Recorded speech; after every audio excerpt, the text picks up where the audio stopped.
The following is a hockey podcast out of Vancouver and Surrey, British Columbia. It'll only consist of a lot of puck talk and even more BS, or in actual words, banter and satire. Enjoy, and as always, go Canucks go. Trevor, do you think that Nikita Zadorov could beat us up in a fight 2-on-1? You think there's a chance of that happening? Because he may want to do that after what? Are we saying a 20-year-old is better than Nikita's what?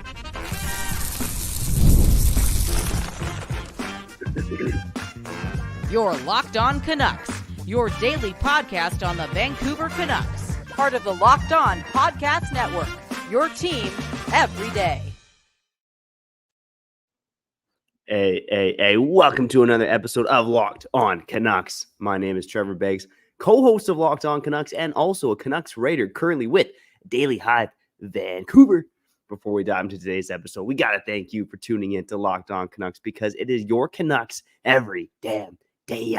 Part of that Locked On Podcast Network. They're doing the most for sports fans across the world. And for our show, if you haven't done so already, do us a favor, why don't you? Make sure you subscribe and like this video on YouTube, and on the podcast side, make sure you follow us and leave a 5-star review. And we'll love you forever, man. But we're all Canuck fans, so we'll always be in this together. We ain't here without you and you listening, but we're also not here without the sponsors. And today's episode is brought to you by FanDuel.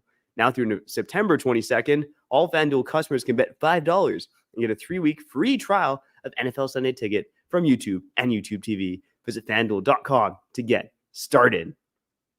The Vancouver Canucks training camp is underway, and one of the main takeaways that we've learned so far is the real reason why the Canucks didn't want more Nikita Zadorov. Allegedly, dude. You want to get sued? You got to say allegedly, dude, or say the unreal version. Wait, does unreal mean like spectacular on top of things being real, or does unreal mean like it's not true? What unreal? What? No, it's the first one you alluded to. It's the unreal reason. It's spectacular. It's beyond belief, but it's true. Allegedly. We're going to get into that to kick off this episode. We'll also get into more news and notes regarding Canucks training camp. Again, day 2 underway. Actually in the books at this point from beautiful Penticton, British Columbia. We'll also have some other Canucks on the cusp and things we want to see before training camp wraps up. All that and more. Let's get into it. Before we do that, let me introduce my co-host. You heard that sexy voice about 25 seconds ago. Kyle Bowen. How's it going, brother? I'm doing good, man. I just saved the life of a man from Saskatchewan. How did I do that? I'm Kyle Bowen. More on that in 20 minutes or on another show. Because we got stuff to talk about, man. For real. A lot to talk about. Because I was thinking about this. I've talked about it time in and time out. And today, it made even more sense because I feel as if for a team that wants to play, more of a transition game, still stick to their staples, but be able to move the puck up more.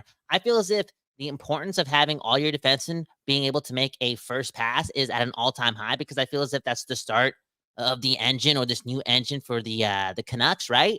And if Elias Pettersson or Elias Pettersson or DPD has a better first pass than Forbert, Vincent Desharnais, Noah Jullsen, then the truth will be shown, okay? And what is the truth?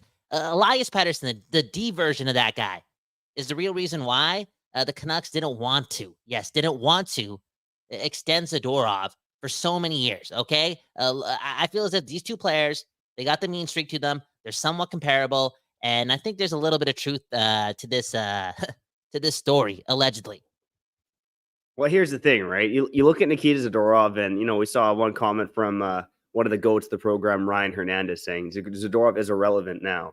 Ooh. I'm not going to lie. Zadorov's a guy who has been on my mind throughout the offseason. And, every dayers know, I've mentioned on the show before, I do wonder the Canucks made a mistake about re-signing him. I know he probably wasn't worth the contract, but he was such a fantastic fit on this team. And again, you got Tyler Myers and Vinnie D here instead of Zadorov. I still have some questions about that, but one of the takeaways for me early on in training camp, and it's prime overreaction season, baby, but this one has some legs. You look at the Canucks depth chart long-term. You look at the contract that Zadorov signed in Boston, 5-year deal worth $5 million per season. There's a good chance that Nikita Zadorov is just a bottom-pairing defenseman who got on a hot streak in Vancouver. I don't think most fans in that market believe that because he was so damn good in Vancouver, the second best defenseman on this team during the playoffs. But this is a guy who's been in the NHL for 11 years, and he's mainly been a bottom pairing defenseman. Now, do you really want to lock that guy for 5 years at $5-ish million? I was still willing to do it because of how good he was in Vancouver. I was drinking the Zadorov Kool-Aid. But you look at the long-term depth chart of this team, and if he's nothing more than a bottom pair defenseman, that contract is a huge risk. Now, you look at the Canucks prospect pool, and we've talked about it already. Not a lot of first-round picks aside from Lekkerimäki and Hoglander, but one guy who has turned heads since last season, since the World Juniors, since his play in Hockey Allsvenskan, since his play in Abbotsford last season, in which I thought he looked really strong in 6 games, looked really good at Young Stars. DP, Elias Pettersson. This guy is getting a shot at training camp, playing with Filip Hronek. All the clips that I've seen, the people I've talked to at camp, they are impressed by this guy. And Rick Tocchet is clearly impressed by this guy as well. If Elias Pettersson can bust the odds and play games for the Canucks this season, he's on an Alex Edler-like trajectory. And Kyle, maybe I'll ask you this. I think a big reason why the Canucks didn't sign Zadorov is because they believed more in Elias Pettersson than maybe the rest of us did. Maybe most of us saw a bottom pairing defenseman. But, with Elias Pettersson, if he does play NHL games this season, do you see this guy as potentially the next Alex Edler? No, I see him as the next Nikita Zadorov, man. Okay, I that's a huge thing to say for a 20-year-old, right? Because now he's like really walking into North American hockey and doing his thing. But I'm pretty sure this guy was physical in North American hockey 2 minutes into his North American Hockey League career last year. You know what I'm saying? So this guy has that swagger. This guy plays the game the right way. It's in him. It's in his blood. And you saw how Nikita played. That's kind of very much similar. And you're talking about what he's doing at training camp. I'm sure. Yes, I guarantee this, okay? I don't even have to say allegedly. Rick Tocchet and Adam Foote, and then Rutherford and Alvin, they got word of Elias Pettersson's first game for the Abbotsford, and they heard about how manly he is, how much of a team guy he is. And, bro, they started thinking about the future. This is the same coaching staff and management brass that was talking about training camp at a bar, allegedly. I don't know where they were doing this, but they were having dinner, and they were talking about training camp in September during a playoff series with the Nashville Predators. Man, they're always thinking ahead, and there's these reports that the Canucks offered a similar deal to Zadorov, but he chose Boston and all that jazz. But a lot of the times, these reports are wrong, and I think the Canucks, Alvin and Rutherford, and keep in mind, like, the negotiation was a long one. I guarantee it's because Zadorov did not like the years the Canucks were really trying to offer. And a big reason why the Canucks weren't trying to go super long-term is because for Tocchet, and I assume Rutherford and Alvin love puzzles too, you have a piece here that's somewhat similar to Nikita. Somewhat. They have one of those guys, and he's going to be costing less than $1 million for years to come, and they need to keep a slot like that open. Just a bit. They need to do so. And if they're going to break or shut down that spot, they got to be guaranteeing themselves that it's a sure bet. And like you alluded to, and I love Zadorov and what he did for us for a couple months there, or for 5 weeks, but there's risk there, a lot of risk. And for a team that's about to go through OE hell very soon, it wasn't worth it. Yeah, OE hell is on the horizon for your Vancouver Canucks. You look at what happened in training camp right now, and here's the caveat I also want to say is that most fans or teams in their own market, they overhype their own prospects. I do think most of that comes from overhyping high draft picks who don't work out, a la a Ua Levy or a Podkolson or something like that. With DPD, it's the opposite. You got a mid-round pick. I think the bar is a little lower, especially for a guy who is a defense-first player. And this guy has done nothing but smash expectations since being drafted. And again, he's going to get a long runway in Abbotsford this season before there's a potential recall here.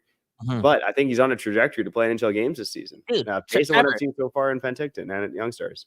Yeah, so sorry to cut you off there, but man, don't you think it's a matter of fact that if he's a better player, if this dude's a better player than Forbert, Desharnais, Jullsen, I don't even give a F about position or whatever, handedness or all that jazz, okay? I'm just saying if he's better than those guys, he's going to play a lot of games this year because Quinn Hughes is making pocket change for a couple more years. You know what I'm saying? They're doing whatever it takes to get Demko back in action and just, squeeze out everything else that's left in that guy's career. These seasons matter, and I'm telling you, if D. Pettersson in 2024, in a league where it's young, if he's better than Forbert, Vincent Desharnais, and Jullsen, dude, this guy is going to be a fixture for this decor this season. Yeah, to me, it's, Rick Tocchet is one of those guys who definitely likes his left side, right side guys. It's Forbert versus DPD right now. Yeah. If Woo! DPD he's got to be drastically better than Derek Forbert. Just put that out there. But if he is, I mean, there's a chance he gets a cup of coffee to start the season. But, I do think too often across professional sports, whether it's fan pressure, whether it's just the day and age that we live in, sometimes you end up rushing guys and it doesn't work out, right? Happened in this market with Jared McCann. I know it's the NFL, but it's happening all over the place in the NFL, rushing young quarterbacks. Sometimes even though a guy shows promise, it doesn't hurt to develop them. And what have the good NHL organizations done? They've let guys cook in the minors for longer than they should have. So I don't see the rush to get this guy up here, but it's enticing that I think he's already knocking on the door of the NHL. And really excited to see how this guy performs in preseason. You look at training camp so far, and we'll talk about more guys who have gotten good opportunities, guys on the cusp right now. But defensively, the two guys who got the biggest shots to me, based on the training camp lines, which remain unchanged here in day 2, were DPD playing with Hronek, Christian Wolanin getting a shot with Tyler Myers, and of course Noah Jullsen getting a shot with Quinn Hughes. So Wolanin, Jullsen, and DPD, 3 guys who theoretically could be at Abbotsford, although Jullsen should be with the team. Those guys all got some pretty interesting opportunities here to start training camp. Yeah, very interesting. I'm high on PE, high on life. It's 420 somewhere. And DPD, man, bring the physicality. Be a man right away. And off the top, what did I say? I said, yo, make a good first pass. Because the thing with signing Forbert and VD and whatnot, and you can even say the same thing about Noah Jullsen, and he did get better at passing the puck and just being a better transition defenseman at parts last year. But man, oh man, like those other 2 guys, like everyone talks about their penalty killing and blocking shots. Okay, cool. Straight up, cool. Not super high on my list. I want most of my defensemen to be able to do that and also pass the puck, because you got Besser, you got Miller, you got 12 great forwards on this, good forwards, and then you got Pettersson, you got DeBrusk, you got Hoglander, you got playmakers up there, you got Lekkerimäki at one point.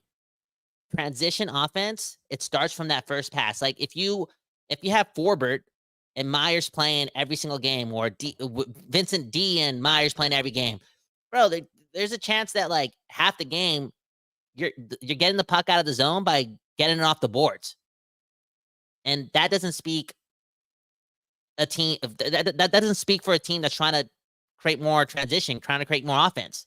You know what I'm saying? It's just getting the puck out, but you want to get the puck out with the puck still on your stick and then attack. So if he's a better passer than all those guys that we just mentioned, again, I think we're going to see a lot of Pettersson this year.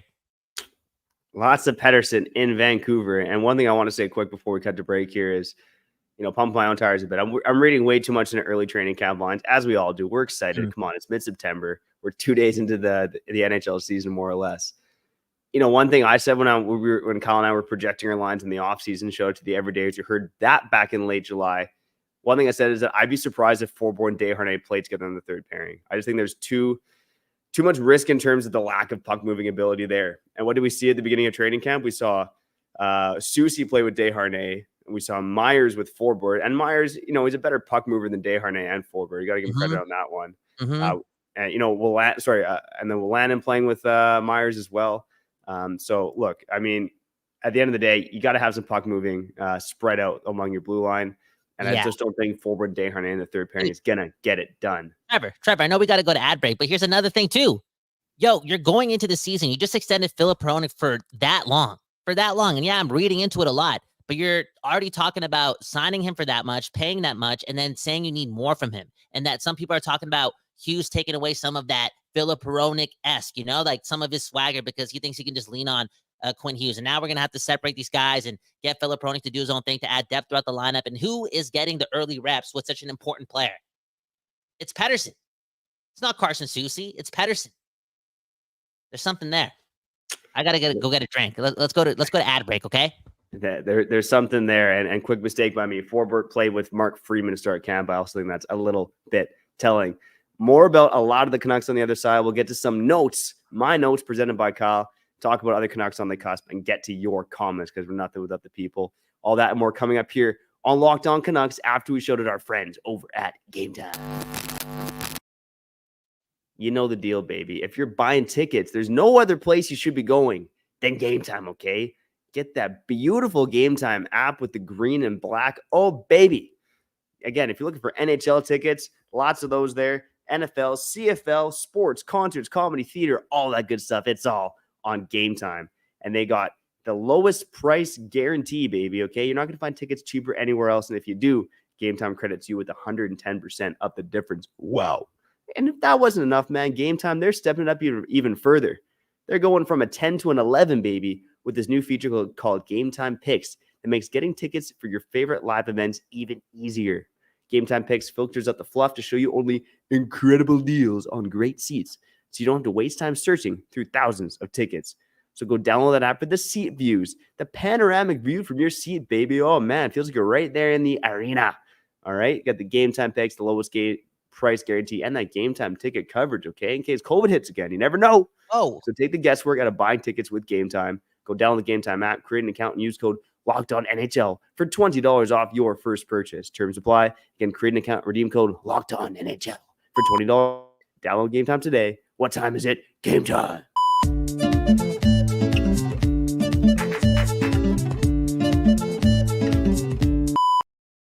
okay. We back doing this, and that's talking about your Vancouver Canucks, Trevor Beggs, Kyle Bowen, talking a lot about the unreal truth. What happened with Zadorov and the Canucks? We're getting closer and closer to the season. You start watching the highlights from last year. You start watching the best goals, the best moments for the Canucks, right? I'm living like that. Okay? I haven't written a love letter to my girl in months and months and years. I've watched so many Canucks highlights, though. That's where my heart is at. And what do I see? I see a lot of Nikita Zadorov last year, April, May, giving me the juice, giving me the energy. And I also remember how much I wanted this guy back. And transitioning out of that is a lot easier, knowing that, there could be something here in DPD. And a lot of people talk about the swagger, right? Zadorov, hey, could we be getting some of that from another guy? Trevor, should we run this? Trevor's notes? I'm looking at your notes, okay? Let me talk about what Trevor's been writing about.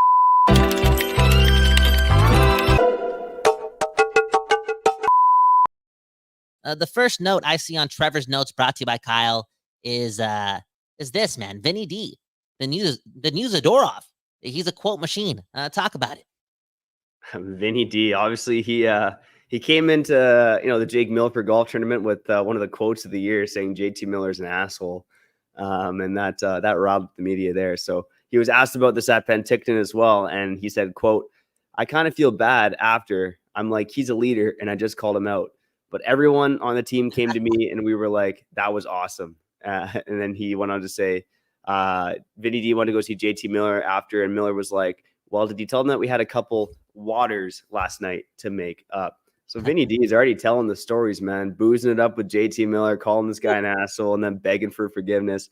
Not to mention, if you haven't seen Vinnie D or some photos from training camp, the guy's rocking the bald noggin, okay? That is next level Vinnie D, man. This organization, they love the bald heads. Rick Tocchet, Patrick Alvin, Jim Rutherford, Vinnie Desharnais. Wow. Could you imagine if Rutherford and Alvin were like Lou Lamoriello, and they're like, you're only allowed to play on this team if you shave your head because it makes you quicker. Like there's some science, everyone's all about the fancy stats, right? The aerodynamics, and you know how they play on ice, and some swimmers shave their body hair to get faster. Same stuff, right? Kind of, sort of.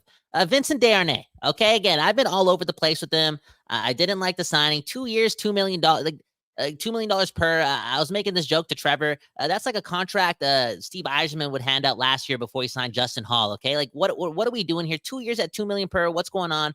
A few days later, I'm like, you know what? I got to get nicer to this guy. I want this guy to be better than Darnell Nurse. And now I'm like, can we not play this guy? And can we just play Elias Pettersson, DPD? I'm all over the place again with Vincent D.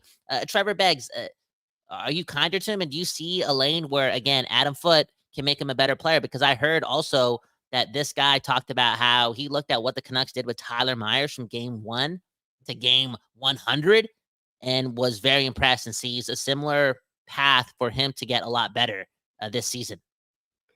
Look, there's certainly a path there for Vinny D to get better. He doesn't have a ton of NHL experience. We've seen what Adam Tocchet can do with defensemen on this team. I'm absolutely believing that there's a case where Vinny D gets better. Now, in terms of the puck handling, it's got to get a lot better if he's going to be, a difference maker on this team and even worth the $2 million. Even today at training camp, you look at some of the clips that have been posted, some of the reporters and what they're seeing. Vinnie D was bobbling the puck multiple times at some of the 5-on-5 drills. So maybe not getting off to the crispiest start at training camp, but we're 2 days into a long season ahead. So it's really time for Vinnie D to turn it around. Or maybe he's just not a crispy player. Like, yeah, he's not a crispy guy right now. Yeah, I believe in that. I believe in that because he wasn't a crispy guy during that playoff run for the Oilers. So much so that he was a healthy scratch. And training camp just started. And again, this dude literally points out the success that Tyler Myers had last year and how much better he got from game 1 to game 100. And I think there has to be something similar with Vincent Desharnais because he is in that mold of Tyler Myers, Noah Jullsen, right? Those guys got better throughout the season. He's like, I know he's getting paid like he's already a solid number 6 defenseman, but that's not the case with this guy. This guy is a 7th NHL defenseman. He's probably the most expensive 7th defenseman. And like he's one of them, top 10 most expensive 7th defenseman in the league. It feels like that.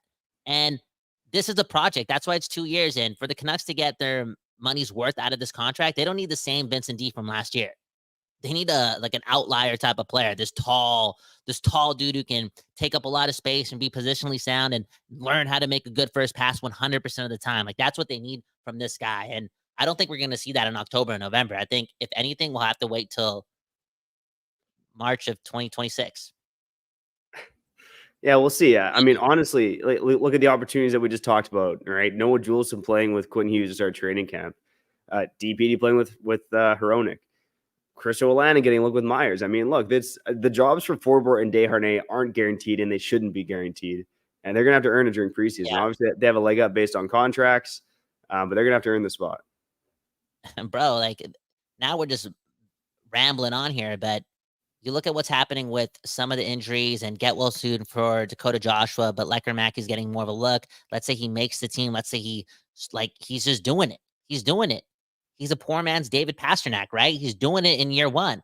And that creates even more of a logjam within your forward group. And you're going to see a trade for another defenseman ASAP. Like nothing is guaranteed for guys that sign deals to be like the 6th defenseman for the Canucks a couple months ago. I'm with that. Okay. Speaking of nothing is a guaranteed. Yeah. Alvin talked a couple days ago and said that we'll see Teddy Blueger next week and that Cole McWard's out for a couple weeks and these guys are not going to be here in cap.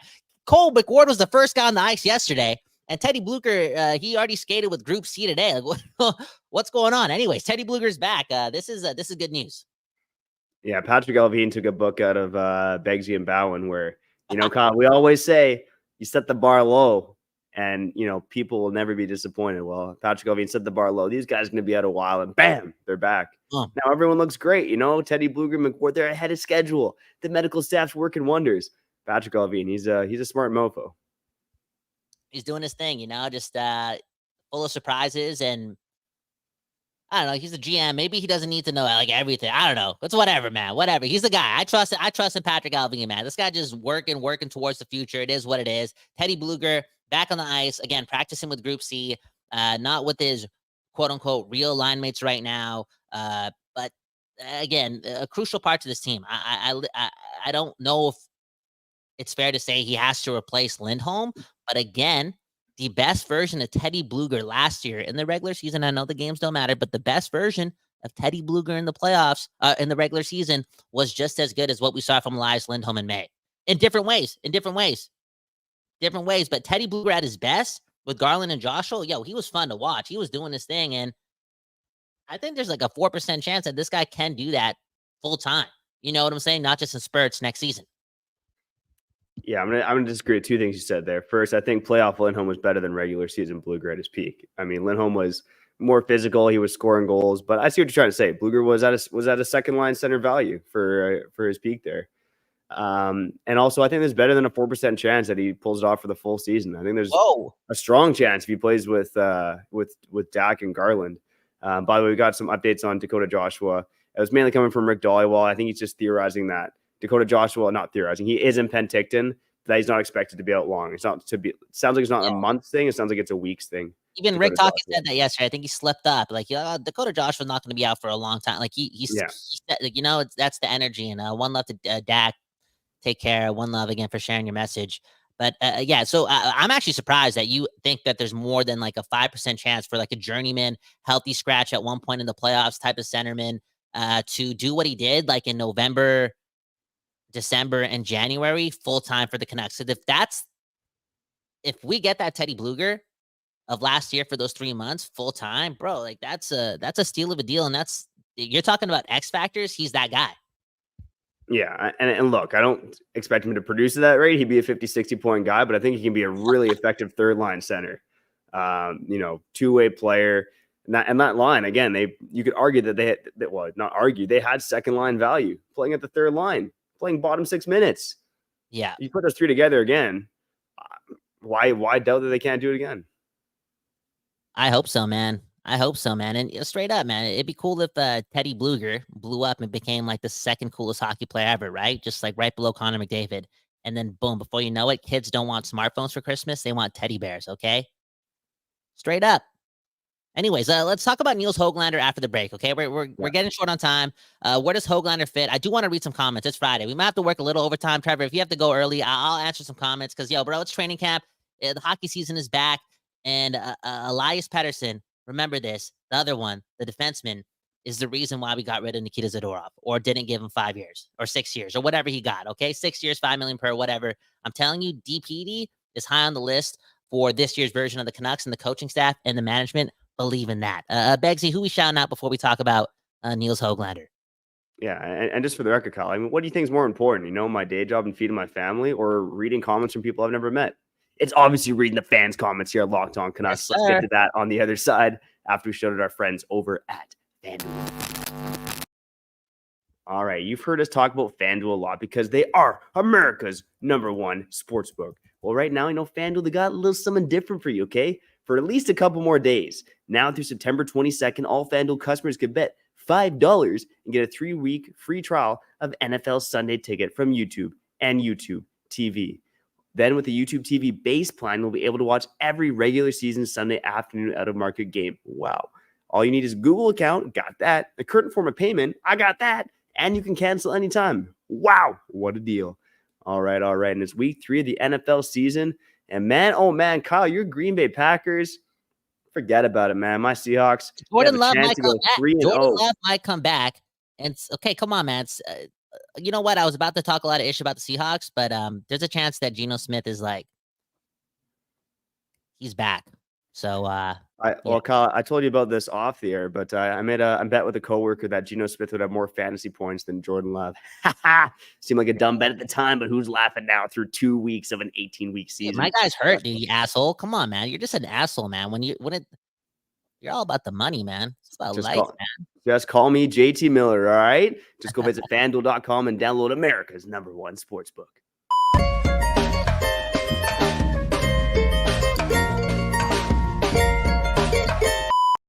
Okay, we back doing this, and that's talking about your Vancouver Canucks. Kyle Bauer, Trevor Beggs, doing our thing. One love to you and you watching us on the YouTube live stream. One love to all the podcast listeners too. Like I said, we're getting a lot more positive reviews. Cannot wait to show my mom those nice comments, right? Keep leaving us those 5-star reviews. Keep liking the videos. Boom, bam. It's going to be a good Christmas because I'm going to put all those nice comments in a Christmas card.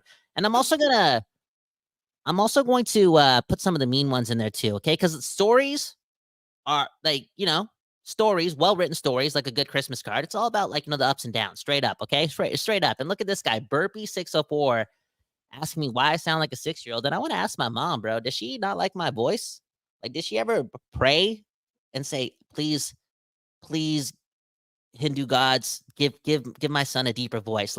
Let his balls drop. Do you think she ever? Okay, Nils Hoglander.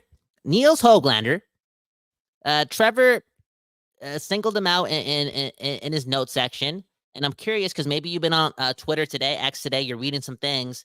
What's the confusion about where he fits on this team? Look, I just think he bounced all over the lineup last season, right? 4th line role, gets elevated to the top 6, mainly plays with Pettersson, then he's a healthy scratch in the playoffs. Doesn't get a chance there in Game 7, and Ilya Mikheyev gets a chance instead. Are you kidding me? Now coming into training camp, this guy's skating in place of Dakota Joshua, who isn't going to be out that long. Lekkerimäki's in the top 6. Heinen's in the top 6. I'm just curious, where does this guy fit in? It's certainly from, again, I'm not in Penticton, but the clips I've seen, like in terms of what I've tried to gauge from talking to the guys, haven't heard a lot about Hoglander so far. Again, lots of guys at camp. That's all right. But Kyle, I'm just curious, where does this guy fit in on this team in your eyes? Well, first of all, Trevor, can I just say it's not his fault completely that he was bounced around the lineup towards the end of that series in Edmonton? Like, for real, that's the coach's mistake. Putting Mikheyev, because wasn't Mikheyev a healthy scratch in that series too, if I'm mistaken, like in game 6 or something? Like, putting that guy up the lineup to replace Brock Besser and his goal scoring ability is on Rick Tocchet, because Rick Tocchet last year, especially in the second half of the season, he'll admit this. I think he will. He seems like an honest guy. He was playing it safe. And how the F do you expect to get rich by playing it safe without taking risks? Okay. His decision to do that is not, in my opinion, Hoglander's fault, because again, Hoglander hit the post in game 5 and scored in game 6. Straight up. Now, it is up to Hoglander to do something ASAP in training camp, because I think Lekkerimäki is legitimately going to have a chance. I just feel as if Rick Tocchet, the biggest hockey nerd in hockey, his fascination to play more offense is real. Like, he's having daydreams of Yager and Lemieux and Ron Francis and all these things back in the day, right? He's really in love with that right now. And he's going to do whatever it takes to, sprinkle that into the team. And Lekkerimäki's, right now he's skating with Pettersson and DeBrusque, right? But wherever Hoglander goes, I think personally he needs to have this ability, because I think he has a skill set for it, to be Garland-like. Because I don't think he's going to get time with Miller and Besser. So if he's on another line, whether it be with Garland or not, just be more alpha-like. You know what I'm saying? Demand the puck more, be a little selfish, have some of that swagger, and bring some individuality alongside some more grit and defensive awareness, and you'll shine. Because the best version of Nils Hoglander is a better player, in my opinion, than Kiefer Sherwood. He's a better player, hopefully, based on draft capital and some of the expectation for this guy, than Danton Heinen. He's a better, you know what I'm saying? So we need this guy, and Daniel Sprong too. We need this guy given more of, I wouldn't say a look, but I think we need to be patient with him, because I still think there's like a really good player there. Yeah, again, he was the youngest player on the Canucks last season. He's going to be one of the youngest players on the team this season, turning 24 years old in December. One of the most efficient scorers in the NHL last season. Look, I think there's certainly a case where he can regress a bit if he doesn't shoot the puck more. But depending on the opportunity he gets, maybe we get a more well-rounded player. And I think that's the expectation on Hoglander this season. He's got to be a more well-rounded player. We've seen him take strides in that aspect. He's become more trusted in his own end, although it's certainly not the calling card of his game. But I think you can get a guy who, instead of maybe having 2 goals for every 1 assist, maybe he's closer to a Brock Besser where he's got, 25 goals, 25 assists, something like that. Like, that may be a pretty damn good version of Nils Hoglander, and a guy who's going to get a massive raise if he can hit those numbers. Dude, where does Nils Hoglander fit on this team? Again, if Lekkerimäki actually brings it this training camp and becomes a staple on this team in October, November, you're talking about needing more defense on this team. Like, Hoglander's going to be the biggest trade chip. Now, if we're talking about keeping him too, I wouldn't mind seeing him with Suter, Sherwood, and Suter and Sherwood. Straight up. I think him and Sherwood could be like absolute buzzsaws, and there's a legitimate level of intelligence in Pius Suter's game. Like, he's kind of cerebral with the way he thinks the game. He's able to close up gaps and do his thing, and also, play make a bit. And I think that could be a really, really effective line in the bottom 6. I mean, they're undersized, and in the playoffs, maybe, just maybe, you'd want something different. But at the same time, you saw what Janmark and Brown did in the playoffs. Like, you could get something similar with Sherwood and Nils Hoglander, if not more offense, to be honest. Yeah, no, straight up. And again, I'd fully expect Lekkerimäki to start the season in the AHL, and that's going to open up a spot on the top line. I do think that's probably Hoglander's spot to lose, but we'll see what Daniel Sprong and some of the other forwards have to say about that. Now, Colin, the comments today, we got to get to the comments before we get out of here. I know we're 34 minutes in. I love it. There's takes all over the place in the comments today. A lot of negativity, a lot of positivity. But let's shout out our friend Bob Bluger talking about which Canucks are going to win awards this year. He's going Teddy Bluger for the Selke, Dak for the Masterton, Silovs wins the Vezina and the Calder. That's the kind of energy I like. Oh, Locked On Canucks, man. It's September. Let's be optimistic. And hey, I'm not just dreaming, man. This stuff's going to happen. Shout out to Bob Bluger. Man, I love that energy, man. That West Coast bias, and that's what we do here. If you're new here, if if you're here for the first time, just know. I don't know if this is like all the other shows, because this show is just fueled off the West Coast bias. Whatever is in the best intentions of the Canucks' hearts and their desires to win the Stanley Cup, we're gonna do our best, even through the pessimism, to just sprinkle that in. Because, bro, we're not real people, man. We're not the hockey players, and I'm gonna put trust in some championship pedigree and Tocchet and Foote and Alvin and Rutherford to, mesh well with everything going on with the star power and the depth now with this team. And again, Elias Pettersson the second, man. This this guy might win the Calder this year, man. You never know, man. Straight up. Holy. Not really. Okay, can we look at this? Look at Burpee 604, man. I got a bone to pick with this guy. Pettersson is like an $8 million player. I'm assuming you're a Canucks fan because you got 604 in your name. You're entitled to your own opinions. But again, this is the home of the West Coast bias. And I don't think I really F with that energy, man, because Pettersson put up 90 points last year, 89 points, did his thing.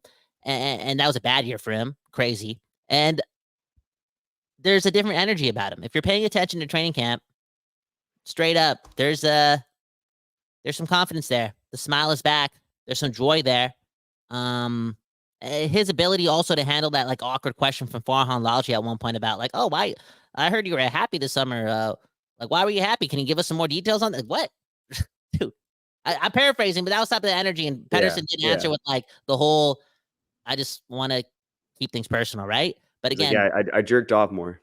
I just really, really, really enjoy Pettersson's energy right now. And I think, again, tendonitis or not, this guy's back. Yeah, I believe he's coming back, and I'll show one of the other comments again. I like the back and forth in the comments today. Everyone's got different opinions. Matt in the comments been active today. Shout out to all of our commenters. Matt saying everyone has to prove it except Petey. He had one good season. I would say that Pettersson has had one bad season, and it wasn't even last year. It was the campaign where he played 26 games in that North Division season. His Calder season was good. His second season was great. Third season, not so great. He's been on the upswing ever since. Last season was still a good season. He was one of the top scorers in the NHL, goddammit, okay? I know he had a bad second half, but he still had 89 points. This is a guy who has 412 points in 407 career NHL games. How is that for statistics? Oh, by the way, that leads his draft class in 2017. How's that for statistics, all right? This guy's got, again, the potential. We'll see what happens, but he's got the potential, again, to be one of the best goddamn players in the league this season. Challenge for the Hart Trophy. That's the peak for Pettersson. And if the Canucks are going to win the Stanley Cup, this guy's going to have to be on that Hart Conn Smythe level, and he can do it, baby. He's going to win the Conn Smythe. Like, go ahead. I think Matt's from Edmonton, okay? So go ahead, do your thing. Celebrate that Hart Trophy for McDavid, but Petey's getting that Conn Smythe, and we'll end it on this note because it's the truth. It's the truth. I know the Edmonton Oilers are the class of the West, and they're primed for the playoffs, and they've been priming for the playoffs and priming for a run, and last year was a run, and there's no quitting that team, and straight up, look at what they did in the regular season and against Florida. Like, they can just do their thing, right? But at the end of the day, okay, we did not need Demko to beat you guys. All we needed was Pettersson coming back to his form, and we would have beaten you guys. And that is the truth, okay? Because that's how damn good the Canucks and Elias Pettersson are. I believe in that. My name's Kyle Bound, and I approve of that message, okay? Trevor Beggs, Kyle Bound, Locked On Canucks. One love to the West Coast Bias. One love to the Don't Doze Art Lab for giving us the space to produce this show. One love to the Locked On Podcast Network for, just instilling that culture in us. It's your team every day, your Canucks every day. We love them. Thanks for all your help. Right now, smash the like button, okay? Damn, I feel like a Gen Xer with the Gen Zer with that one. Smash the like button. You don't got to smash it, bro. Just if you enjoyed the show, just tap it. And next thing you know, me and Trevor are picking up tabs at dinner instead of having our girls do it. Like, we don't got a Stanley Cup, and we're 31 and a half years old, not paying for dates. Like, dude, honestly speaking, when I was 15, this was not the life I envisioned. Beggsy, sign us out. And there's nothing I love more than doing this show here with you, Locked On Canucks, buddy. And there's something I hate more than bagged milk. Just going to throw it out there. My wife's from Ontario, and bagged milk is one of the most atrocious things I've ever seen in my goddamn life, man. Unbelievable. But, there's not many things in life I hate, but I do love this. Locked On Canucks. I love all you listening. Shout out to the everydayers. Talking to you, Richard, Bob Luger, GV, Callum Sandu, Ryan Hernandez, Andrew, all the everydayers. Let's go, baby. And if you're an occasional listener, a first-time listener, a new subscriber, Anthemous, shout out to Anthemous, Japan 4, all those good guys. Hey, whether you're for everyone from the first-timers to the everyday listeners, we love each and every one of you. Thanks again for tuning in to Locked On Canucks. Go subscribe, like this video, follow us, leave a 5-star review wherever you listen to podcasts, because we got content coming out every damn day, baby. Except maybe on the weekends, but every damn day other than that. And we got you covered here. Preseason next week. We're going to have real live games to talk about as of Tuesday. Let's go, baby. Preseason, the NHL kicks off tomorrow. Man, oh man, I can't wait. Time to go. I got to go jerk off to get rid of my excitement, man. We'll get back to this. Okay, Locked On Canucks, maybe next second. Bye.